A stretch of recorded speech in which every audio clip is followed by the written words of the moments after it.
Hey YouTube, it's Mr. North 14, and today I want to talk about some tips and tricks for your Blink home security system. There's some things to help you keep it working correctly, solve some of the issues that you have with it. So let's say if you do have issues, go to my YouTube page and go to my 6 steps to solve any Blink home security camera sync issue. Okay, check that out first. Always start there because that's what I used to do when I first got this system 4 years ago, when I was part of the Kickstarter project and got the system delivered to my home. Okay, so just start there at my YouTube page, Mr. North 14, and I have tons of videos that go more into depth into the things that I'm going to be talking to you about right now about your Blink home security system. Okay, so the number one most important thing about the Blink home security system when you have it hooked up is signal strength. Okay, signal strength is so important because without that, you're going to get a lot of false alarms. Okay, so remember the sync module, once you have it hooked up to your Wi-Fi, can be moved. People, a lot of people think they have to have that sync module by their router. You don't. You can move it upstairs, you can move it downstairs. As long as you got a good signal, everything is fine. Okay? And a lot of people don't know that you can have more than one sync module. Okay, it won't hurt the system. I have a sync module for my outside cameras. I have a sync module for my inside cameras. Okay, and that helps with signal strength because you don't have one sync module trying to control 10 cameras. And also it allows you to schedule different times for your system to arm and disarm. So if you have the outside cameras, you can either leave them on all day or have them go off and on at a certain time. If you have the inside cameras, you can have them again go on and off at certain times. Okay? Also, remember, if you own an Alexa, that you can integrate your Alexa uh, system echoes and all that with your cameras, and you can get information. It can give you statuses and things like that to tell you what's going on. If you have the XT2 cameras, it'll let you use the speaker systems to tell you. So let's say you're in the basement and one of your front door camera picks up a visitor. It'll come over the speaker, say front door camera, a person is at your front door, and it'll tell you all these things. So it's a lot of things that this does. So let me get back on signal. So like I said, make sure that you get your sync module.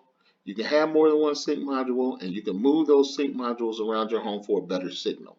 Now the second thing I want to talk about is if you have a mesh network, purchase mesh router because you want to make sure that you have full coverage of your home, and that will give you a good signal. Okay, so let's just say you get that, or if you already have a router that you love, buy an extender. I use an extender in my home. My router, it can pretty much cover my whole 3,000 square foot home, but just having that extra extender there, it covers those dead spaces. So I have all my bars are good on my sync module. I don't have to worry about dead space and stuff like that. And I have cameras outside and I have cameras inside, and all of them are full strength. Okay, so remember that. Get a mesh router system if you have a big home, or buy an extender so that you get those dead zones out. Okay, remember, if you are having signal issues or a camera is not talking, to your system, like one camera, usually it's battery issues. Remember, these cameras that are outside are out in the hot, they're out in the cold, and that drains the batteries. You got high traffic areas where you're getting a lot of traffic of people going through, and it's simply most of the issues that people get with this camera system is basically battery. So always check your batteries first because that's usually the problem. Okay, so like I said, batteries is your number one issue. Now, also, people don't understand. Let's say you're having a problem with one camera, and a lot of people say, okay, it's the batteries. You know, it wasn't the batteries, it wasn't this, it wasn't that. I always tell people to reboot your modem or reset your modem to factory settings and then just load everything back up again. You know, because the cameras remember your password and everything like that. So once you put in whatever password you had, all the cameras on your system are going to reconnect regardless. But a simpler way is just to reboot your system and then see if that camera works. Because a lot of people, it's just your network get congested. Okay, so just doing a simple reboot or reset will help your system. Now, I reset my router every 6 months. Some people say, hey, I don't ever do it at all. But me, I know that if I do that every 6 months, and like I said, once you put the password in, all your things are going to find it again. So it's not like it's a big job to reset your modem. Okay? It's not a big job at all. But it helps me because it keeps my system clean. It keeps everything talking to each other like it should. And you know, overall, everything on my network works good because I do that every 6 months. Now, also power cycle your cameras if you have any issues with, with signal or any issues with your camera. Power cycle. How do you power cycle your camera? You simply take the batteries out, count to 5, 10 seconds, put the batteries back in, and the camera will reset itself. And a lot of issues with these cameras is that maybe they was going through an update, but that update for that camera didn't go right.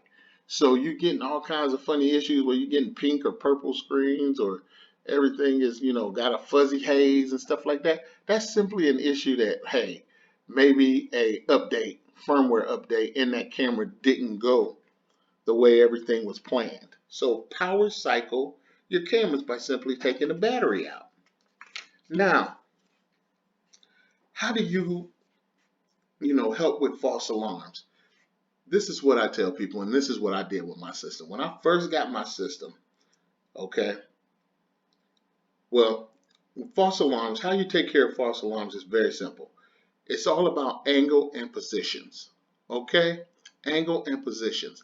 And it's going to be hard, and it might take a little time for you to get the right angles or to position your camera in the right place, because the first place you might have positioned your camera might not be the best place for it. Okay, remember that the blink cameras can spot anything and notify anything that's within 25 feet. Okay, it can't be any more than within 25 feet. And what people, I got a message from a guy. He was like, hey, my camera is not picking up my car in my garage. It's really iffy. I said, okay, do the 25 feet test. Is that camera within 25 feet of your garage and your car? He said, oh, no, it's not. I said, okay, then it's an angle and position game. You need to move your camera to a spot where your car is within 25 feet of the camera. Next day he calls me saying, hey, everything's working fine. Thanks for the advice. And I'm like, this is what people have to do. You have to read the instructions to see about these camera systems. Like I said, the sync module, it has to be within 100 feet of your cameras. And that's why I tell people, once you get your system hooked up to your Wi-Fi, you can move your sync modules anywhere. So you can position it so it's within that 100 feet of all your cameras so that you get good signal. So again, camera false alarms. This is what you do if you're just starting out with a blink system or you already have it, but you're getting false alarms. Okay, this is what I did when I got my system. After I figured out my angles and stuff, and along with my angles, how I wanted to position everything, I set my sensitivity all the way up to 7. Okay, and what I did is I saw how many false alarms I was getting. So I would adjust my trigger time. Okay, and I would position the angle, move the camera up or down a little bit more, saying, okay, this is the spot where I'm getting issues. So like, let's say if a car drove down the street at night and the lights will set the camera off. So that tells me I need to not only change the angle, but I also need to use the zoning, the auto zoning features to help me block out that part where that car light comes into frame, but it's easier just to, like I said, set it at 7 and do that and tinker with your system. Yes, it's going to take some time. Yes, um, it's going to frustrate you, but in the end, when you're not getting false alarms, you're going to understand why I said set it to 7. See what false alarms, see what area of your camera is giving you false alarms. So like for instance, I have a camera on the side of my house. What would happen is when the washer and dryer would come on, and especially in the winter, what it would do is that hot air would come out the vents, and then it would float up in the air as heat and smoke, and that would set my cameras off. Okay, and so I had to figure out, okay, how can I solve this problem with angle and position, as well as I got my sensitivity up to 7, and it's noticing this. So I said, okay, the solution would be to raise my camera higher on the side of my house so that by the time that smoke got up there, it wasn't as hot. It had cooled off. So the camera wouldn't notice it. Sure enough, that's what happened. Okay, so like I said, started at 7 and then put it down to 6 and then put it down to 5 because 5 should be the setting that all of your cameras are on. That's the center thing right there, the good spot where it will notice traffic and everything within 25 feet once you have it about 5. If you go below 5, like 4 or 3, then that 25 feet mark won't be reached. So like I said, that's how you start out. You started out at 7, you see where the areas are, you're getting false alarms, you use the zoning features to see if you can block some of that out. If that's not it, then you tilt your camera, you reposition your camera, see if that helps, and each time you bring that setting down, once you find that sweet spot, you go from 7 to 6 to 5. And 5 is the setting you want your cameras on because that means it's going to pick up anything within 25 feet. Okay, and that's going to save you a lot of headache. And I still get false alarms, okay, but not like I did when I first had it. I might get a false alarm within a week. I say 7 days, I probably get 2 false alarms in a week, 2 to 3 false alarms, just to give myself an extra false alarm. So I probably get about 3 false alarms a week. And I know it's a false alarm because I know which camera, what time of day that I usually get that false alarm, and why. Okay, so when you set up your security camera for the first time, or if you're having false alarm issues, use my setup method by turning it all the way up to 7. Okay, adjusting the trigger time, adjusting the position, adjusting the angle. Okay, and then just slowly go from 7 to 6 to 5. Okay, I hope that helps you. Another thing that you need to do, and I tell people this, and this is probably the number one thing, rotate your cameras. Okay, rotate your cameras. And a lot of people don't believe that. But let's say you got your cameras outside and you got one in a high traffic area and one in a low traffic area. Okay? Well, what you want to do by rotating them cameras, you want to take that one that used to be in that high area, put it in the slow area. Take that one that used to be in the slow area and put it in the high traffic area. What you do is you take a picture of the angle and how you got it set, then you go to live view and you just match up the picture on the screen with the live view picture of what you're seeing, and that'll get you back to your perfect angle so that you're not getting false alarms. But at the same time, it's teaching the cameras, it's giving them all the same workout so that they're not learning, that if something does happen, you have to reposition them.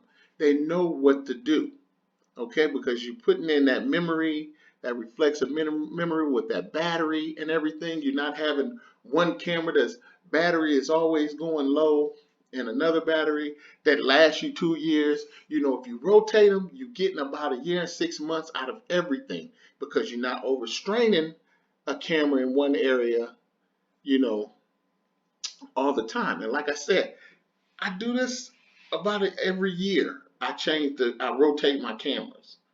Okay. Yes, it's a daunting job, but you have to t- take your cameras just to do maintenance. Okay. Another good thing is to do maintenance. Take your cameras down, you know, take the batteries out, reset all of them just so you make sure you got the latest update. Another thing you can do is put some Rain-X on your outdoor cameras and wipe them down so that when that rain falls, it just slides off and you don't get that early morning cloudy dew that you can see where you can't quite see your cameras. I mean, see what your cameras are showing you. If you use Rain-X, it will take care of all that.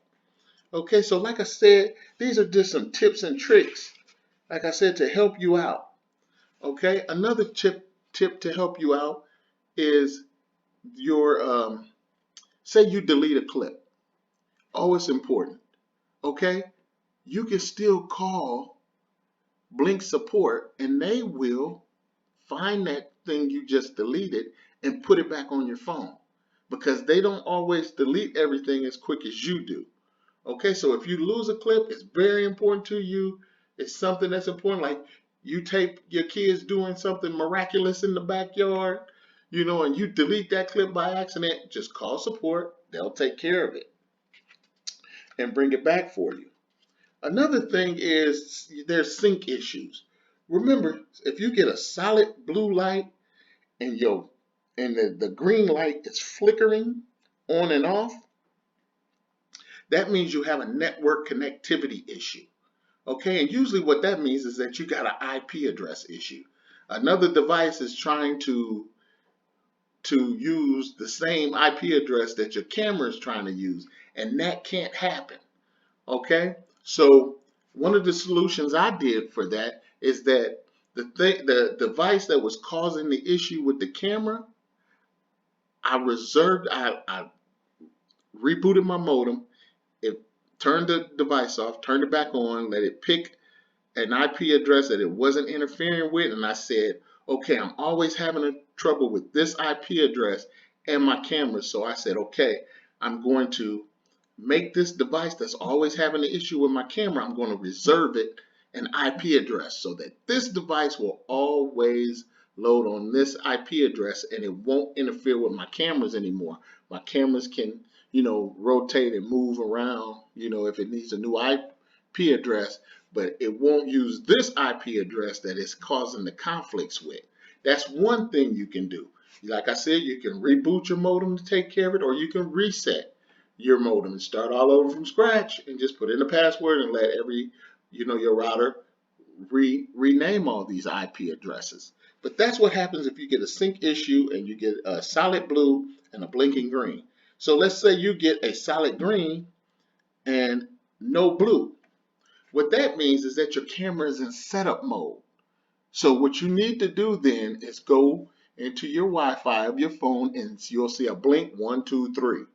Okay, and that's how it's just telling you that you reset your device and you need to reinstall that sync module back onto your network. So if you get that solid green and no blue, then that's what that means, that you're in setup mode. Okay, so when you talked about that, I got you all set up with this. um I really don't know what other tips and tricks I can tell you right now, but I hope these help you. This is Mr. North 14. Peace out.